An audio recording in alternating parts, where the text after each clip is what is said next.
Dans ce dernier chapitre du cycle, nous allons voir l'angiogenèse. Nous allons commencer avec quelques définitions et généralités. Nous finirons avec quelques applications tout à fait concrètes des connaissances que nous avons à ce jour de l'angiogenèse.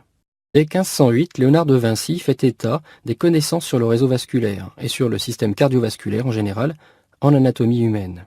À cette époque, on ne sait absolument rien sur la genèse de ce système. Nous allons tout d'abord voir quelques définitions. L'angiogenèse est la formation de vaisseaux sanguins par l'excroissance ou le bourgeonnement de vaisseaux préexistants. Le vaisseau d'origine est un capillaire ou une vénule post-capillaire.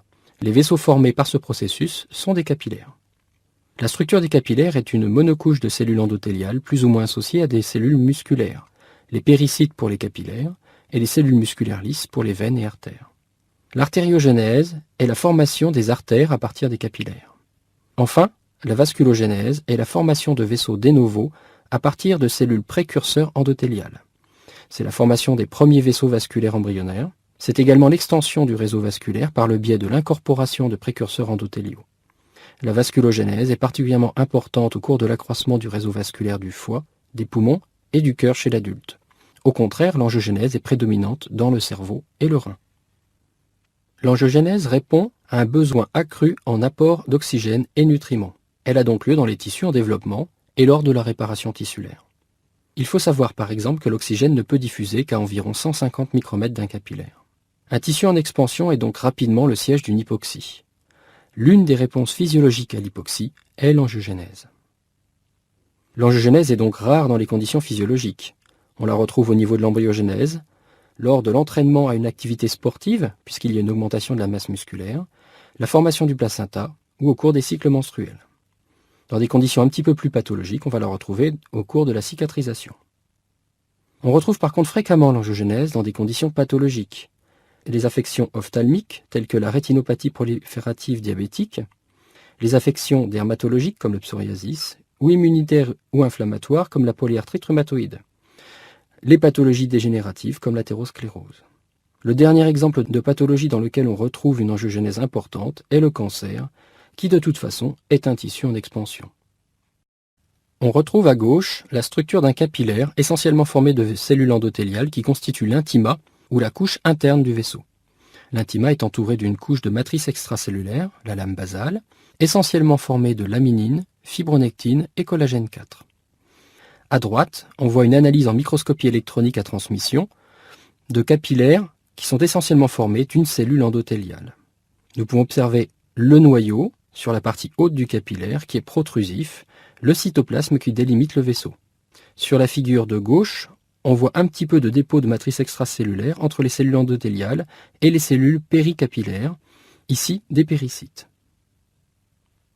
Attention, il y a des péricytes qui sont associés aux cellules endothéliales, même s'ils ne couvrent pas la totalité de la surface des capillaires.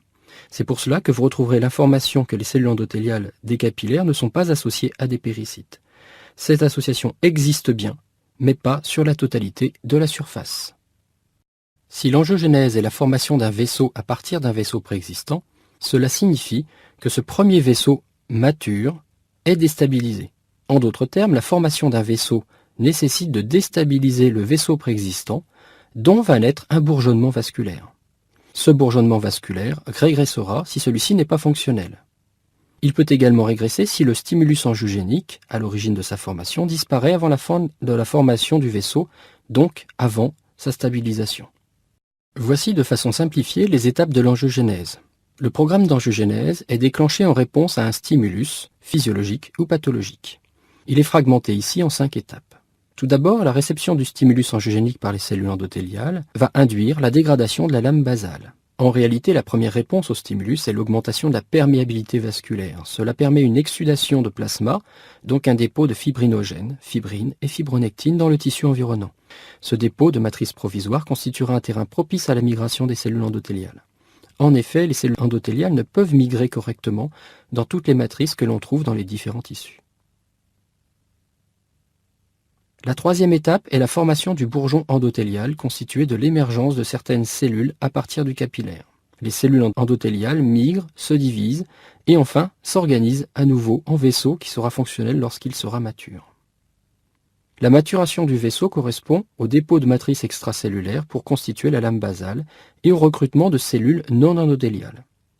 Si la maturation du vaisseau n'est pas opérée au moment où le stimulus angiogénique s'arrête, le processus de construction qui n'a pas été mené à son terme conduit à l'involution du vaisseau, ce qui implique la mort des cellules endothéliales engagées. On voit que l'angiogénèse fait intervenir de nombreux processus moléculaires et cellulaires: migration, prolifération, organisation, dégradation et production de matrices extracellulaires, et d'autres encore moins évidents comme un équilibre très délicat entre survie et mort des cellules endothéliales grâce à de nombreuses interactions cellulaires. L'intérêt pour l'angiogénèse s'est fortement développé lorsque l'on a constaté l'étroite relation qui existe entre angiogénèse et le développement tumoral. Le développement tumoral est en effet la principale situation pathologique dans laquelle on rencontre l'angiogénèse. Et il n'existe pas de tumeur dans laquelle il n'y ait pas de processus angiogénique. Les cellules tumorales produisent des facteurs solubles stimulant le processus angiogénique. Et l'angiogénèse favorise le processus tumoral de deux façons. Tout d'abord, l'angiogénèse permet la croissance du tissu tumoral, donc la prolifération des cellules tumorales. Et cela permet ensuite le processus métastatique, soit une migration des cellules tumorales en d'autres sites distants. Dans un foyer métastatique, l'activité mitotique diminue au fur et à mesure qu'augmente la distance par rapport aux capillaires les plus proches. Vers le centre de la tumeur, l'hypoxie augmente, alors que la division cellulaire diminue. Enfin, dans les années 70-80, on a purifié des substances diffusibles présentes dans des extraits tumoraux qui augmentaient l'angiogénèse. Nous allons voir dans les expériences suivantes à quel point l'angiogénèse est importante, comment cela a été démontré, et ce que ces découvertes ont permis en médecine. Judah Folkman était un chirurgien américain qui voulait mettre au point une solution de substitut du sang à utiliser pendant les interventions chirurgicales. Il faisait des cultures organotypiques de thyroïdes de mouton pour évaluer la fonction des solutions mises au point. Pour cela, il prélevait des thyroïdes qu'il conservait dans une enceinte à 37 degrés et il les perfusait avec ces solutions. Plus la solution est efficace, plus elle permet de conserver la thyroïde. Toutefois, ce test n'assure pas que la solution est capable de soutenir une croissance, condition indispensable après une intervention chirurgicale pour la réparation des tissus.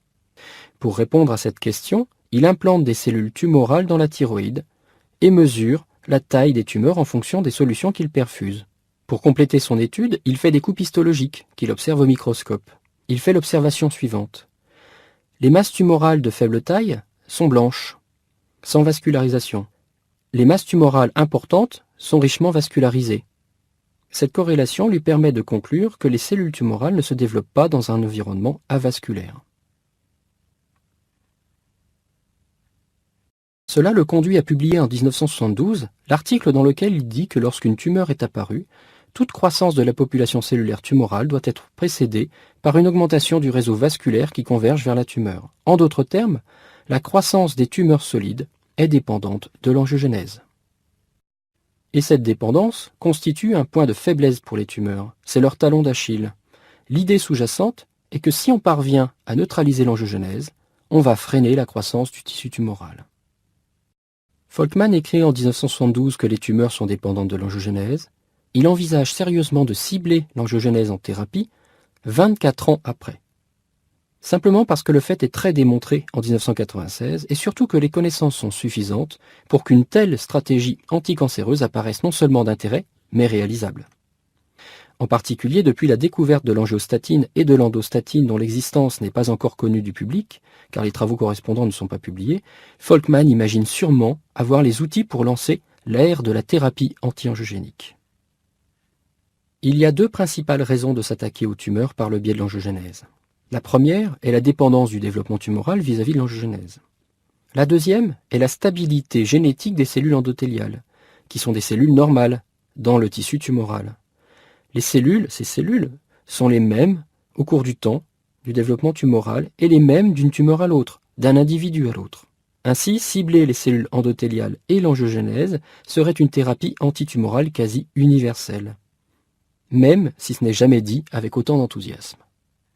Il existe un switch angiogénique, c'est-à-dire le passage d'une tumeur non vascularisée à une tumeur qui est l'objet d'une vascularisation importante. Quelle est la raison, l'origine de ce switch? Quels en sont les déterminants? Est-ce une question de taille, comme ça a souvent été considéré, c'est-à-dire que on considère généralement que lorsqu'une tumeur dépasse 2 mm de diamètre, l'hypoxie au centre de cette tumeur induit l'angiogénèse.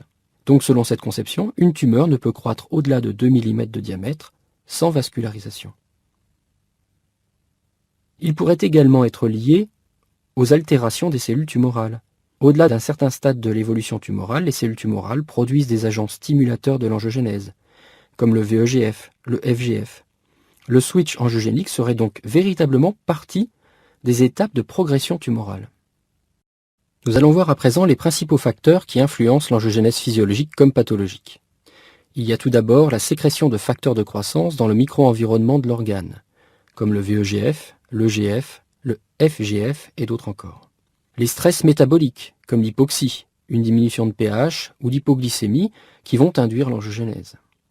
Il y a le stress mécanique, généré par la prolifération des cellules tumorales. Il y a les réponses inflammatoires, comme l'expression de la cyclooxygénase 2, la synthèse de prostaglandine, et l'activation des mastocytes, qui tous augmentent l'angiogénèse. Il y a les altérations des cellules tumorales, comme l'activation d'oncogènes, comme RAS, SARC, et l'inactivation de gènes suppresseurs de tumeurs, comme P53, qui sont responsables de la synthèse de facteurs pro-angiogéniques. Les principaux facteurs de régulation sont les VEGF, ou les facteurs de croissance de l'endothélium vasculaire, le BFGF, ou facteur de croissance des fibroblastes B, les angiopoïétines, le PDGF, ou facteur de croissance dérivé des plaquettes, et le TGF-bêta, ou facteur de croissance transformant, et bien évidemment leur récepteur. Le VEGF est en réalité une famille de 5 membres, les VEGF A, B, C, D, et le PLGF, ou placental growth factor. Le VEGF-A est le mieux connu car c'est le plus commun. Le gène VEGF-A est transcrit sous 6 isoformes différentes, de 121, 145, 165, 183, 189 et 206 acides aminés. Il y a donc 6 ARN messagers différents produits par épissage alternatif. Le VEGF-A 165 est le mieux connu car c'est le plus commun. L'affinité des isoformes de VEGF-A sont fonction de leur taille. Les VEGF-A 121 et 145 sont librement diffusibles. Le VEGF-A 165 est moyennement diffusible. Quant au VEGF-A 183, 189 et 206, ils sont si peu diffusibles qu'ils se retrouvent stockés dans la matrice extracellulaire. Ces protéines forment des dimères liés par des ponts disulfures de 34 à 45 kDa, soit 121 à 206 acides aminés. Comme nous allons le voir, le VEGF intervient à tous les niveaux de l'angiogénèse. C'est tout d'abord un facteur de perméabilité vasculaire, qui est la première manifestation du processus angiogénique. C'est d'ailleurs la première fonction qui a été découverte pour le VEGF, qui a d'abord été appelé facteur de perméabilité vasculaire ou VPF. Il réduit les interactions entre cellules endothéliales, ce qui est responsable de la perméabilité, donc de la fuite de matériel du vaisseau vers le tissu. Ceci se produit notamment grâce à la diminution de la fonction des molécules d'adhérence. Il induit l'activité du système vésiculo-vacuolaire, qui est l'ensemble des vésicules qui favorisent le transport des métabolites entre les membranes luminales et abluminales. Il induit la prolifération des cellules endothéliales, leur migration. Il est indispensable à la survie des cellules endothéliales in situ, pendant le processus angiogénique et en culture. C'est donc un facteur trophique. Cette action se fait via la fixation du VEGF sur le VEGF-R2 et l'activation de la voie PI3 kinase et AKT, dont on a vu qu'il favorise la survie cellulaire. Il est dit de façon assez classique que le VEGF est spécifique des cellules endothéliales, ce qui est faux. Il agit en effet principalement sur les cellules endothéliales, mais il agit également sur des cellules souches hématopoïétiques, les monocytes, les lymphocytes B.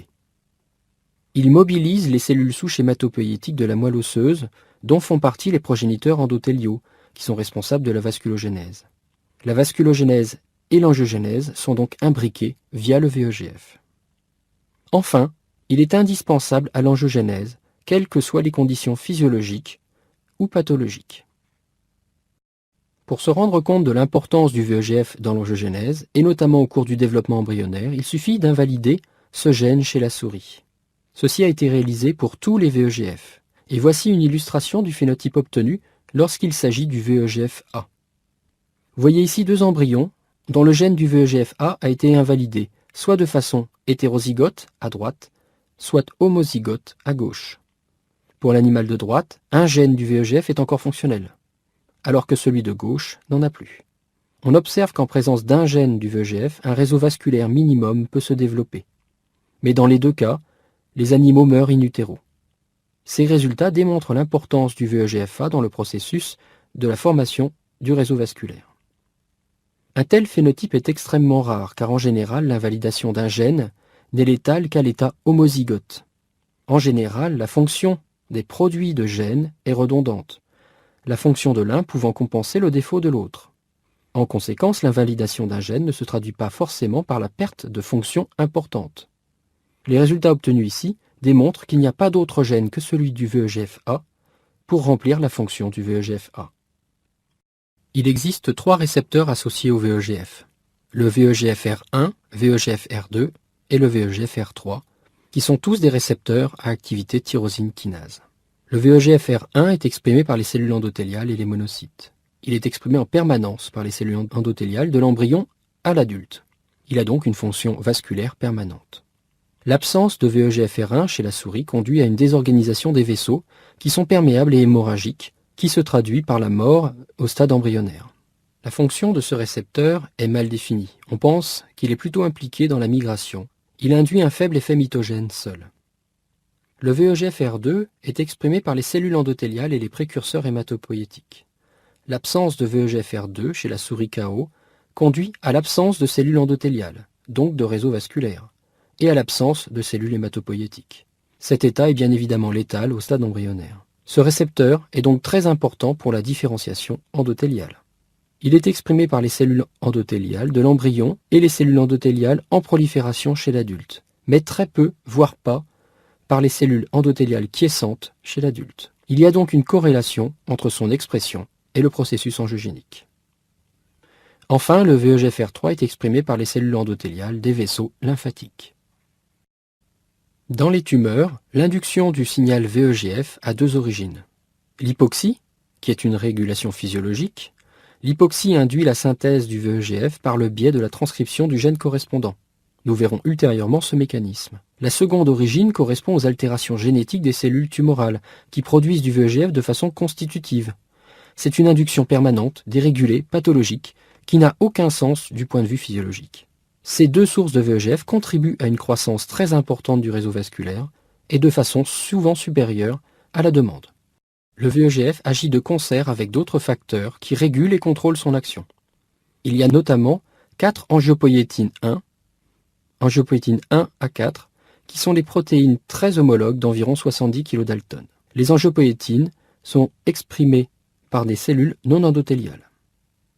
Comme on l'a déjà vu, il existe un récepteur pour les angiopoïétines. C'est le récepteur TAI2 exprimé par les cellules endothéliales. Il existe également un récepteur très proche, TAI1, dont on ne connaît pas de ligand spécifique. C'est un récepteur orphelin. La fixation des angiopoïétines au récepteur TAI2 est impliquée dans la stabilisation-déstabilisation des vaisseaux. Le récepteur TAI2 est exprimé par les cellules endothéliales dès les premiers stades de développement embryonnaire. L'angiopoïétine 1 et TAI2 sont constitutivement exprimés dans l'endothélium adulte quiescent. Et TAI2 est phosphorylé dans l'endothélium adulte quiescent. TAI2 et angiopoïétine 1 ont donc une fonction dans les vaisseaux formés, matures, en dehors de toute stimulation angiogénique. Ils ont justement un rôle dans la quiescence, la stabilisation des vaisseaux. L'angiopoïétine 1 stimule TAI2 et participe ainsi à sa stabilisation. Ce signal favorise les contacts cellules endothéliales en agissant sur les jonctions cellulaires. Il favorise également les interactions cellules endothéliales-cellules périendothéliales recrutées. Il permet enfin de renforcer l'adhérence à la matrice extracellulaire. L'angiopoïétine 2 perturbe ce système puisque c'est un antagoniste de TAI2. Elle entre en compétition avec l'angiopoïétine 1 et bloque ainsi le recrutement et le soutien des cellules périendothéliales et bloque donc la stabilisation des vaisseaux. Son action permet également de déstabiliser les vaisseaux matures, donc quiescents, et les rend ainsi sensibles à l'activité angiogénique du VEGF. On retrouve donc l'angiopoïétine 2 exprimée chez l'adulte au site de remodelage vasculaire, parallèlement au VEGF dans les sites de croissance vasculaire, comme dans le développement du corps jaune, ou, en absence de VEGF, au site de régression vasculaire, comme dans le follicule atrétique pendant la lutéolyse. Un grand nombre de facteurs impliqués dans la communication intercellulaire sont dits diffusibles, car ils sont hydrosolubles. Diffusent-ils en réalité? Pour qu'un médiateur diffusible soit actif, il doit réellement diffuser. Or, il existe des structures qui piègent ces médiateurs, diminuant d'autant leur biodisponibilité. En particulier, certains facteurs de croissance ont une affinité pour des motifs présents dans la matrice extracellulaire. La crinopexie correspond à la séquestration de facteurs réputés diffusibles par des structures extracellulaires. Les principales molécules responsables de cette séquestration sont les protéoglycanes, qui sont présents dans la quasi-totalité des matrices extracellulaires et à la surface des cellules. Ce sont des complexes composés d'une chaîne principale de nature protéique, à laquelle sont arrimés par covalence des chaînes polysaccharidiques non ramifiées, les glycosaminoglycanes, ou GAG. Les chaînes polysaccharidiques sont des polymères de disaccharides. Le premier sucre est souvent modifié en acide, en général l'acide glucuronique. Le second sucre est aminé, comme le N-acétylglucosamine. Il est également souvent sulfaté. Il existe 4 familles de glycosaminoglycanes en fonction des résidus glucidiques, du type de liaison entre ces résidus, et le nombre et la position des groupements phosphates. Les groupements acides et surtout sulfates sont porteurs de charges négatives. Cette charge leur confère une forte hydrophilie et ces molécules forment donc un gel hydraté. Leur rôle dans la matrice est d'offrir une résistance à la pression.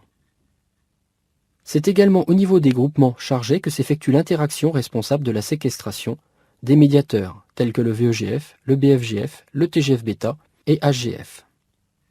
Voyons ici que les cellules tumorales et le stroma ont produit ces facteurs qui ont diffusé jusqu'à une certaine distance avant d'être captés par les matrices, en fonction de leur affinité pour ces matrices. Il s'est ainsi formé un gradient de médiateurs capable de recruter un vaisseau. Dès lors qu'une petite quantité de ces molécules atteint un vaisseau, l'angiogénèse est induite. Les cellules endothéliales vont croître en direction de la zone de production du facteur pro-angiogénique. Comme nous l'avons vu, l'angiogénèse comporte une étape de remaniement de la matrice extracellulaire. Au cours de la phase de dégradation du remaniement, les différents facteurs séquestrés sont libérés et peuvent agir, et donc entretenir ce processus angiogénique. La dégradation de la matrice extracellulaire est principalement réalisée par les protéases de la famille du plasminogène et les métalloprotéases. On retrouve tout d'abord UPA, qui est l'activateur du plasminogène de type urokinase, qui est une protéine de 55 kDa. UPA est exprimé par les fibroblastes, les monocytes, les neutrophiles, cellules endothéliales, épithéliales et tumorales. Il est produit sous forme de pro-UPA inactif, qui est une proenzyme, simple chaîne peptidique liée à la surface cellulaire. Le pro-UPA est clivé par la plasmine ou la catepsine D en UPA actif, qui est toujours lié à la membrane cellulaire. Les PAI1 et PAI2, ou inhibiteurs de l'activateur du plasminogène, sont des régulateurs négatifs de la fonction de UPA. Ils vont donc freiner le mécanisme de dégradation de la matrice extracellulaire. UPA est responsable de la conversion du plasminogène en plasmine. Quand la plasmine est active, elle dégrade directement les protéines de la matrice extracellulaire comme la fibronectine, la fibrine ou la laminine, et elle clive des protéases spécifiques de la matrice extracellulaire comme les métalloprotéases ou MMP et les active. Les MMP sont des métalloprotéases sécrétées sous forme de proenzymes. Elles sont activées par le clivage du domaine N-terminal. Elles nécessitent du zinc et du calcium pour fonctionner. Il existe 5 sous-familles classées en fonction des spécificités de substrat. La MMP2, par exemple, est colocalisée avec l'intégrine alpha-V bêta-3 sur les vaisseaux angiogéniques. L'activité protéasique est responsable de la dégradation de la matrice qui permet aux cellules endothéliales de migrer. Elle permet également de libérer des facteurs de croissance ancrés dans la matrice extracellulaire par crinopexie et de libérer des peptides qui ont une fonction pro- ou anti-angiogénique, tels que l'endostatine ou l'angiostatine. Nous avons vu que le VEGF favorise la migration des cellules endothéliales. Pour cela, il augmente le caractère mobile des cellules endothéliales. Il induit l'augmentation de la production de UPA, TPA, qui est un activateur du plasminogène tissulaire, et PAI1 par les cellules endothéliales. Cette sécrétion de facteurs pro- et antiprotéasiques n'est pas incohérente car la dégradation de la matrice extracellulaire est finement contrôlée. Si la dégradation de la matrice extracellulaire est insuffisante, les cellules endothéliales ne peuvent migrer. A l'inverse, si la dégradation de la matrice extracellulaire est excessive, elle n'est plus capable de constituer un substrat sur lequel les cellules adhèrent et migrent. Les étapes finales de l'angiogénèse correspondent à la maturation des structures formées. La maturation est sous le contrôle de quelques facteurs spécifiques. Elle comprend l'arrêt du processus angiogénique, donc la désactivation des cellules endothéliales qui redeviennent quiescentes, la stabilisation proprement dite de la structure vasculaire. Ce sont les interactions avec la matrice extracellulaire et surtout avec les cellules du mur vasculaire qui en sont responsables. La stabilisation garantit de plus la bonne fonction du vaisseau. En absence de cellules associées, les vaisseaux sont fragiles, élargis, car il y a une prolifération excessive des cellules endothéliales. Ces vaisseaux sont perméables et hémorragiques. Le principal facteur de recrutement des cellules périvasculaires est le PDGF.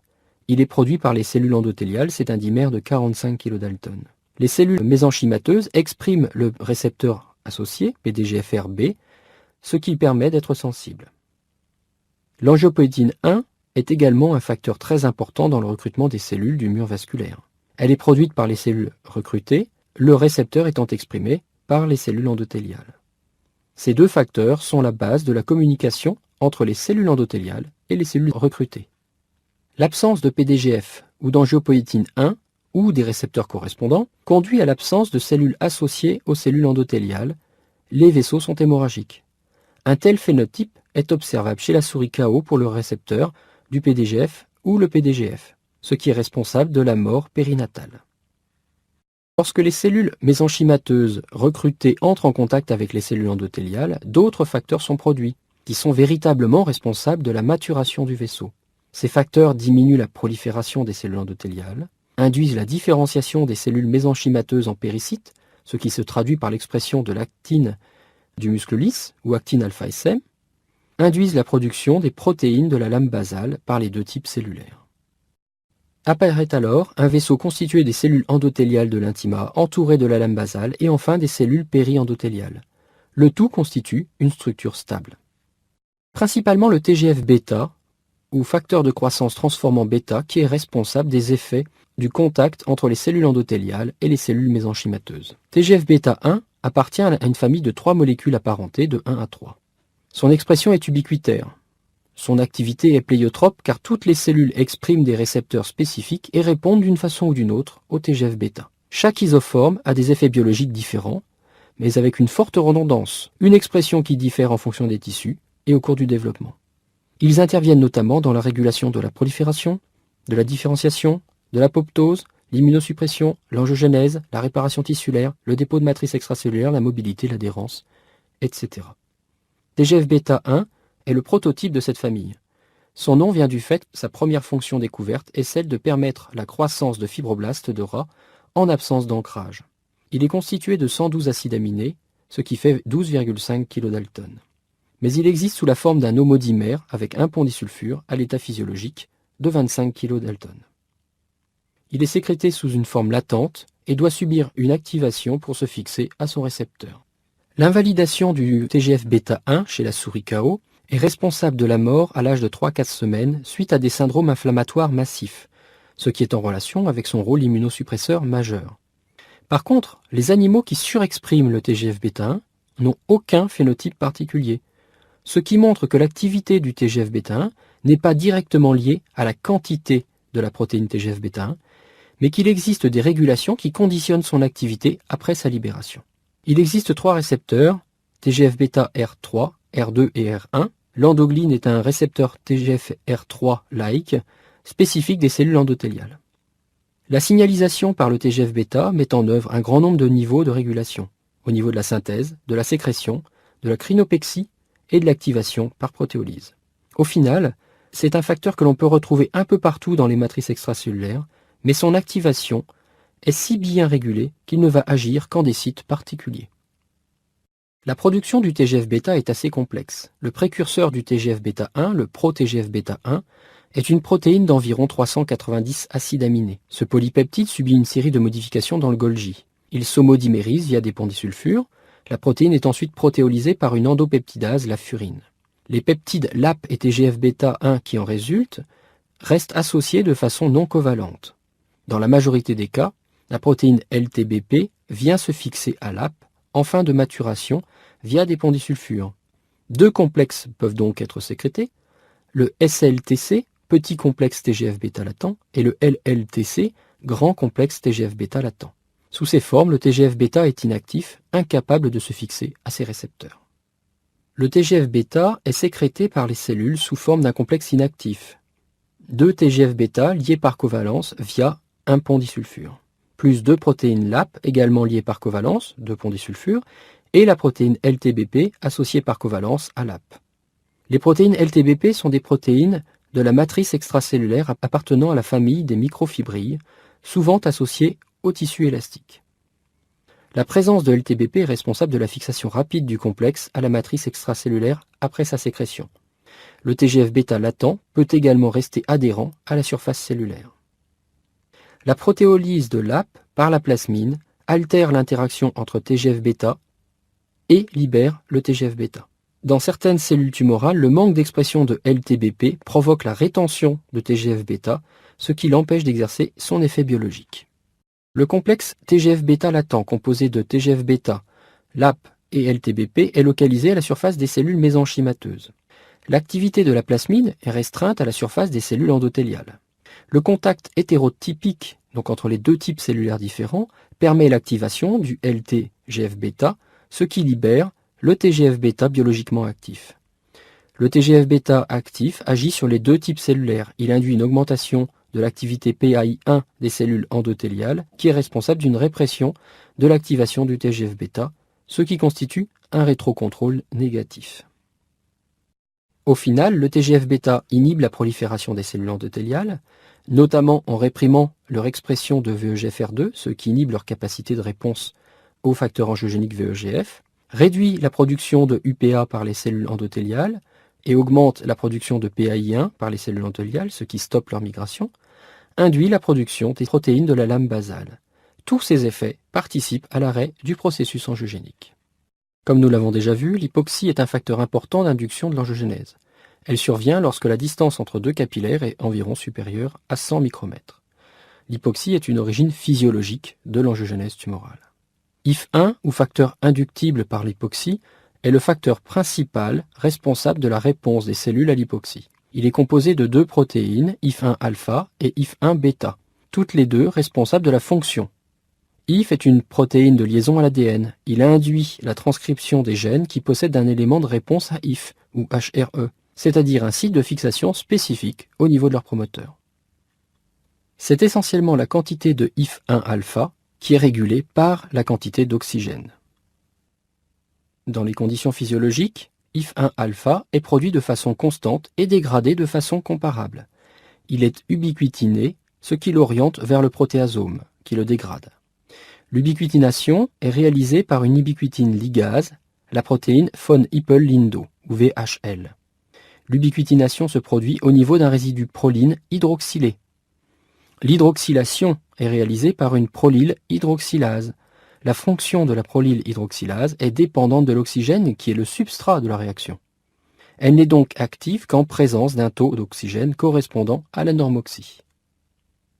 En hypoxie, la prolyle hydroxylase ne peut plus exercer son activité car l'oxygène fait défaut. IF1-alpha n'est alors plus dégradé et il s'accumule. Il y a donc de grandes quantités de IF1-alpha et IF1-bêta, ce qui se traduit par la transcription très importante des gènes cibles. IF1 conditionne l'expression de nombreux gènes, environ une quarantaine, qui est justement requise en conditions hypoxiques. Il s'agit par exemple de l'érythropoïétine, du VEGFR1, de l'angiopoïétine 2, du VEGF, qui sont des régulateurs majeurs de l'angiogénèse. C'est à partir de l'étude de l'expression du gène de l'érythropoïétine que l'on a compris tout ce mécanisme de régulation. Le syndrome de von Hippel-Lindau se manifeste lorsque ce gène est invalidé. Cela se traduit par l'accumulation de IF1 et l'expression anormalement importante de VEGF. Les patients développent des angiomes ou hémangiomes, essentiellement localisés au niveau de la rétine et du cerveau. Cette figure illustre les effets de l'hypoxie, et notamment que les diverses conséquences physiologiques sont cohérentes, concourent à réduire ce stress au niveau d'un tissu. L'hypoxie, via IF1-alpha, est responsable de la production d'érythropoïétine, laquelle augmente l'hématopoïèse et en particulier l'érythropoïèse. Cette augmentation de la production d'hématies améliore la capacité du sang à transporter l'oxygène. Par ailleurs, IF1-alpha augmente la synthèse de VEGF, donc l'angiogénèse. L'ensemble de ces effets augmente de façon considérable le transport d'oxygène dans le tissu. Il faut noter que l'érythropoïétine a également une action pro-angiogénique directe. Pour étudier l'angiogénèse, il existe différents modèles. On peut tout d'abord étudier les cellules endothéliales en culture, étudier leur prolifération par exemple, ou leur migration, ce qui sont de très mauvais modèles puisque ça ne prend pas en considération la complexité de l'angiogenèse et notamment les interactions avec d'autres cellules.